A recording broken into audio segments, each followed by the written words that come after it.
Ay, pues bienvenidos. Pues mientras ustedes no estaban, entonces estaban en recuperación, que bueno que andan aquí. He estado compartiendo un tema de este pequeño libro que se llama Un canto nuevo para el Señor, de Joseph Ratzinger. Y entonces nomás no va a alcanzar para desmenuzar uno de sus apartados. Estuvimos compartiendo que se lleva por título Cantada a Dios con Maestría, premisas bíblicas para la música de la iglesia. Entonces fue acercándonos a qué tiene que ver la iglesia, cómo hablamos de esto. Entonces estábamos hablando sobre la cultura, el arte, o sea, cómo la fe y cómo la cultura necesita de la fe también, y cómo la fe va generando una cultura. Y lo fuimos tocando estos aspectos, ¿no? Lo importante de el versículo bíblico de este salmo, que nos invita a lo que decimos salmodiar a Dios con maestría. O salmodiar con maestría, ¿no? Que decimos, ¿cómo hacer esto? Y este ha sido el verso que hemos estado, o que Papa Benedicto, como cardenal Ratzinger, desmenuzó. Bueno, ¿qué implica esto de salmodiar con maestría? El salite sapienza, salmodar con sabiduría. Todo esto, o sea, ¿qué sabiduría? Con arte, con la destreza. Y fue irnos acercando un poquitito a todo ello, lo que implica el arte, la palabra samir, que implicaba, si era el canto, las cuestiones paganas también, que se pudiesen ir fijando, acercándonos a este aspecto bíblico que es salmodiar. También cómo fue brotándonos a de samir, o sea, se fue generando este nuevo vocablo, el salmo, la palabra griega que invitaba al canto, y luego después al salterio a pulsar, y como que se va renovando todo esto, este enfoque, o sea, vamos generando algo nuevo. Y luego para llegar a decir que es un imperativo, o sea, no es una petición así si gustas, es salmodiar, hay que hacerlo con maestría. Y por supuesto que sí, porque de todo creyente, la experiencia de fe que habíamos platicado también en algún momento, decíamos, o sea, nos lleva precisamente a que la respuesta del pueblo que ha experimentado este encuentro con el Salvador, pues canta. Entonces, pues es parte de esta situación, ¿no? El imperativo de la Biblia, que nos toca a nosotros también saber vivir. Cantad al Señor un cántico nuevo.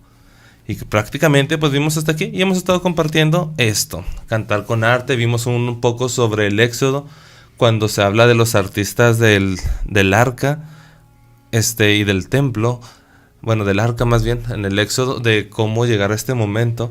Decir, bueno, Dios les mostraba al artista, y de aquí venía el aspecto de que quiero, Señor, conocer lo que tú has visto ya para poderlo plasmar. Pero había aquellos que tenían el arte para poderlo hacer, la habilidad, la destreza. Le comparábamos, ¿no? Hay gente en la música quien es muy buena para escribir. Y dice, mira, es muy bueno su texto, muy bonito y todo, pero a lo mejor lo suyo no es cantar. Sí. Pero lo escribió y dices, alguien tiene el arte para concebir, pero hay quien tiene la destreza para ejecutar. Exacto. Entonces decíamos, también estas son situaciones que se ven en las Sagradas Escrituras, ¿no? O sea, el arte de concebir lo que Dios prevé, lo que Dios quiere, que no siempre este artista posee la habilidad para ejecutarla. Él te muestra el plano. A eso podemos pensar en un arquitecto. Y los maestros decimos, ¿no? Dice, el arquitecto a lo mejor te planeó todo. Y, a ver, ponga al arquitecto a hacerlo. No todos se lo animan. Habrá quien sí lo haga y habrá quien no. Pero un maestro que dice, mira cómo tiene todo ese arte. A lo mejor no conocerá siempre todos estos detallitos, pero en ese aspecto, ¿no? O sea, hay el que puede concebir la idea, y hay el que la puede ejecutar, sin duda alguna, ¿no? Y por supuesto un corazón que se ancla a Dios. Y esto era lo que ya veíamos para concluir. Es muy importante el famoso bien cantar de San Agustín, que el que canta ora dos veces, que dice, no es el que canta, el que bien canta ora dos veces, pues porque implicaba todo eso. Fue con lo que concluimos la semana pasada, ¿no? Así el Bene Cantare de los Salmos encierra para la música de iglesia todo lo que el Antiguo Testamento tiene que decir sobre el arte, su necesidad, su esencia y su dignidad. O sea, y nada más ahí desfigurando precisamente este aspecto. Ya casi concluimos este artículo compartiéndolo junto con ustedes. Vean, llega a este punto, la recepción del esquema bíblico en la vida litúrgica de la iglesia. Por supuesto, recibimos los salmos, pero después viene una respuesta del cristiano, el creyente, los primeros cristianos. Es decir, ¿qué fue lo que hicieron? Pues hicieron propios los salmos. Lo escuchamos constantemente en el libro de los Hechos o en las cartas de San Pablo. No, el pueblo se reunía y cantaba salmos para Dios. Lo tenemos tan grabado, o sea, es lo que se juntaba a hacer. Entonces es importante cantar para el cristiano. Tanto así que tenemos bellos himnos, y continúa aquí, nos dice, primero el cristiano del siglo naciente como cristianos, contemplaba en los salmos y veía su modelo para ver cómo cantar. O sea, cuán importante es para nosotros como cantores volver a los salmos. ¿Cuál es el modelo para cantar, no? Ve en los salmos el modelo que debe orientar el canto nuevo. Dice aquí Cardenal Ratzinger, ¿no? Había que acercarnos hacia ello. Pero no solamente eso, magníficamente, aún nosotros hoy seguimos hablando de los himnos cristológicos de San Pablo, que no son para ser leídos, son cantos. Entonces la cristología, ¿quién es Cristo? Su identidad, ¿no? La hicieron canto. Y fue el lenguaje que encontraron los primeros cristianos para hablar de algo tan sublime, al hablar de la cristología, ¿no? Su naturaleza, quien dice se despojó de todo. Cántico a los filipenses o de Colosenses, que decimos cánticos muy bellos que seguimos rezando en la liturgia de las horas, en las vísperas. Pero entonces era un contenido maravilloso. Veían el salmo, por supuesto, pero también con ello el cristiano comenzó a cantar la fe y se fue cristológico. Por eso para nosotros pensar en los salmos no solamente es en el canto antiguo recibido por nuestros hermanos judíos, sino tenés el canto nuevo que canta Jesús y que Jesús nos enseña a cantar. Nuestro Señor nos enseña a cantar los salmos, y cada vez que rezamos la liturgia de las horas cantamos en Jesús, cantamos con Jesús, y Jesús canta los salmos que Él recibió como pueblo, pero Él es el nuevo cantor de los salmos, ¿no? Y entonces habla de esto, ¿no? El desarrollo inicial de la cristología, su conocimiento cada vez más profundo del ser divino de Cristo, aconteció fundamentalmente en los cantos de la iglesia, en la fusión de teología, poesía y música. Y dice, pues esto es maravilloso, o sea, como hoy también nosotros invitamos constantemente a eso, ¿no? ¿Qué es lo que estás cantando? Y es que pues es una pequeña palabra, sí, pero una pequeña palabra es muy importante, en realidad. Sí. Es decir, a veces podemos decir cosas que la iglesia no cree. Pero pues es que todo lo entendemos. No, espérate, o sea, ¿qué es lo que cree? En realidad. Y pues tenemos los bellos himnos, les digo, ahí, en las cartas de San Pablo. Pero continúa el estudio y luego llega a este aspecto, algo que muy fuerte, las restricciones. Cuando el pueblo cristiano va contando, dice, pues recibió todo lo de los judíos, eran judíos, lo hablando de los judeocristianos, y pues ya cristianos cuando reciben el nombre de cristianos, ¿no? Pero entonces tiene un encuentro muy fuerte con la cultura griega. Y entonces viene así como que la cultura griega tiene una forma distinta de percibir su música. Entonces corría un riesgo. Y entonces, para evitar esto, viene a surgir aquello que el canto gregoriano tiene presente. El canto gregoriano solamente canta palabra de Dios. Si se han fijado, ¿no? O sea, todo es palabra de Dios, por eso eran los salmos. Pero esto ha sucedido, comenta Cardenal Ratzinger, desde el principio, para que el cristiano, fascinado por lo que el griego cantaba y tocaba, no fuera a perder su identidad. No se fuera a mezclar y entonces dijera, quiero esto, lo otro, y aquella belleza, aquella riqueza de los salmos se fuera contaminando. Dice, la fascinación de la música griega y del pensamiento griego favoreció un alejamiento de la fe por la vía de la música. Corríamos este problema, alejarnos de la fe por lo que estábamos escuchando. La nueva música, en efecto, pasó a ser una parcela del gnosticismo. Incluso se llegó a equiparar nueva música y gnosticismo. Entonces dice, por eso muy pronto la iglesia prohibió rigurosamente la innovación poética y musical. Entender por qué sucedió esto, ¿no? Y redujo la música sagrada al salterio. ¿Por qué el canto gregoriano solamente es el salterio? Ya tenemos una razón. Pues por eso, porque corríamos el riesgo de que escuchando la música moderna en el siglo segundo, su música moderna del siglo segundo, o sea, se pudiese contaminar y perderse. Exactamente, entonces dijo, no queremos esto, no queremos contaminarnos, perdernos. Entonces dijo, Nel, solamente el salterio. Continúa, ¿no?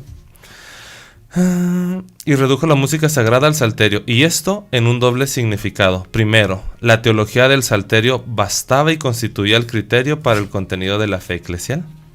Segundo, el estilo musical propio del salterio pasó a ser la norma eclesial para el futuro. Hablamos de la salmodia y pensamos en la cantilación que se hacía ya desde el pueblo hebreo. Decimos, o sea, tenemos estos detallitos, ¿no? Estas restricciones del canto litúrgico impuestas gradualmente desde el siglo II cristalizaron en el canon 59 del Sínodo de la Odisea, en el año 364, que prohíbe el uso de salmos privados y escritos no canónicos. O sea, hoy se quejan de que, porque, espérate, mira, o sea, desde antiguo es como que alto. Antes de que vayas a enfatizar algo para cantarlo, espérame. No es como que, nomás para mí, porque es para la iglesia, ¿no? Por eso cuando hoy se piensa en la creación de un canto nuevo, decimos, tiene que pasar por las comisiones de liturgia. Y va desde la música, desde el texto, y dice, espérame. O sea, qué bueno que tiene la inspiración y todo ello, pero hay que checar algunos detallitos. Pero vean, o sea, en el 364 se prohíbe el uso de salmos privados y escritos no canónicos en el culto divino. Oiga, pero a mí me gusta esto, Nel. Se prohibía con esa intención. El canon 15 reserva además el canto de salmos al coro de cantores, mientras que los otros no deben cantar en la iglesia. En forma parecida se expresa algo más tarde las constituciones apostólicas. Quizá haya que lamentar esta fase de angostamiento temporal y la pérdida que se produjo con la eliminación de la poesía cristiana primitiva. Eso es cierto. También perdimos cosas. Digo, los himnos cristológicos pues tienen esta creatividad. Ya estos formaron parte de nuestro canon, ¿no? Pero este proceso era históricamente inevitable para afirmar la identidad cultural de la iglesia y con ella su identidad en la fe. Entonces la música no es aparte, o sea, cantan nuestra fe. Cantamos la fe misma. Solo así pudo llegar a ser una nueva fuente de creatividad cultural que ya en el siglo III renació en Alejandría con nueva pujanza y nos brindó luego toda la espléndida inspiración cultural nacida de la fe en los siglos siguientes. Y así es como bajando estos detallitos bíblicos para entrar a las consecuencias. ¿Qué les parece? Porque ya me vamos a cortes, sino es que ya... Entonces después de este pequeño así como que análisis histórico que realizando de ¿por qué nada más los salmos? Bueno, era la forma de cuidar la identidad de ser iglesia. Pues bueno, en breve volvemos. También. Pero a ver, dinos. Así es. Fíjate, ahorita con lo que iniciábamos casi... lo que sucede con estos aspectos de la restricción de la iglesia, por qué lo hace, el cuidado, el origen de una fe cantada poéticamente, la música, concluía ese parrafito antes de ir a las conclusiones, a las consecuencias para nuestro presente. Concluía el párrafo diciendo, la oración cantada, sobre todo en las tres formas del coral gregoriano, la gran polifonía de principios de la época moderna y el canto de la iglesia, glosó y concretó este modelo sin reducir sus posibilidades del futuro. O sea, como también hemos visto este aspecto, o sea, situaciones, pero vamos creciendo. ¿Cuáles son las consecuencias de esto? Varias preguntas que se hacían. ¿Qué significa todo esto para la situación actual de la fe y el arte? Y entonces dice, vamos a ver tres aspectos. El primero, contra el esteticismo autónomo. Y ya les subrayé algunos detallitos. Es incompatible con los esquemas bíblicos. Entonces, en primer lugar, ese esteticismo a ultranza que excluye del arte cualquier función de servicio. La filosofía que opera en el esteticismo niega la condición creatural del ser humano e intenta alzarlo a la condición de creador puro. Lleva así a la falsedad, a la contradicción con su esencia, y la falsedad impulsa a la disolución de lo creativo. ¿A qué aspecto nos referimos? Este detalle del creador, o sea, un creador en la iglesia, un autor de música litúrgica que solamente piensa que, porque me nació de mí, se puede perder este aspecto de la creación, porque decía, el artista en las Sagradas Escrituras no era el que creaba todo de la nada, sino era el que pedía la inspiración a Dios y le decía, muéstrame lo que quieres. Entonces la creación no venía de la nada, venía de esa relación, de esa comunión con Dios, y Dios le decía, mira, esto es lo que quiero. Y el creador lo concebía. Entonces un aspecto que lo ve así como yo creo porque quiero y esto es lo que tiene que ser, rompe con esta visión que las Sagradas Escrituras tienen, ¿no? A eso se refiere con estos detallitos, ¿no? Entonces el ser humano se convierte así en creador puro. Su creatividad es arbitraria y por eso vacía. Según la fe cristiana, por el contrario, la esencia del hombre procede del arte de Dios. Dios nos creó y lo hizo así de una forma maravillosa. Todo lo que hizo Dios era bueno. Es una parte de ella y puede, percibiendo a Dios, concebir e intuir con él ideas creativas y traducirlas a lo visible y lo audible. Entonces, y esto es maravilloso, ¿no? O sea, quien se dispone a ello, viene a primero a encontrarse con Dios. En algún encuentro de música, ahorita que hablábamos de esto, de Musli, la dimensión episcopal de música litúrgica, nos comentaban esto. Cuando un autor hacía una misa, inclusive se aventaba unos ejercicios espirituales. Antes de ponerse a escribir la misa. No era así como, déjame agarrar la guitarra, me siento a ver qué sale de la nada. No, primero lo que hacía era vivir unos ejercicios espirituales. Quiero estar en encuentro con Dios. ¿Qué quieres, Señor? Y la misa brotaba de la oración. Entonces, por eso la primera consecuencia será contra el esteticismo autónomo que lo centra todo en el ser humano, mi creatividad. Yo creo en la nada, dice, esto es falso. Dice, este giro idealista hay que cambiarlo, ¿no? Entonces contemplamos todo ese aspecto del arte, ¿no? El creador busca la intuición de Dios para poderla plasmar. También desde la música, ¿no? El artista debe ser impulsado por su corazón. Debe tener conocimiento, es decir, ser un virtuoso, y debe haber percibido lo que el Señor mismo le mostró. Eso es a lo que aspiramos, le digo, Cardenal Ratzinger. Siguiente consecuencia, ahí les va. Contra el pragmatismo pastoral autónomo. ¡Sas!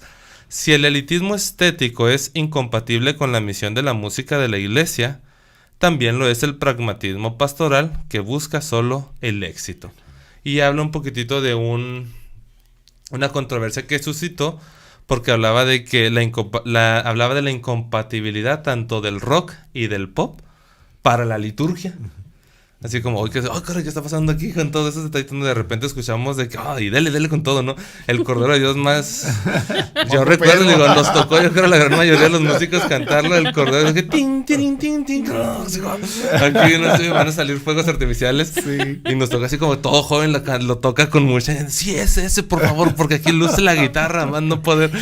La batería, La batería. Entre otros, nos tocó, es cierto, vamos creciendo, no se agüiten. Fue parte, todos hemos cometido quizás estos detallitos, ¿no? Todos cometemos errores. Entonces, Cardenal Ratzinger habla de esto, o sea, la incompatibilidad de la liturgia con el rock y con el pop. Y lo dice, ¿por qué? Dice, ahí va, continuando el escrito, dice, el pop pretende ser música popular frente a la música elitista. Y es comprensible la pregunta, ¿no es eso lo que necesitamos? ¿No ha sido siempre la Iglesia el hogar de la música popular?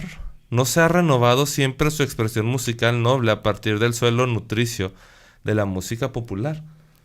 Entonces Cardenal Ratzinger continúa y dice, bueno, vamos a ver a qué nos referimos con lo popular, con lo que hoy expresamos con el término pop.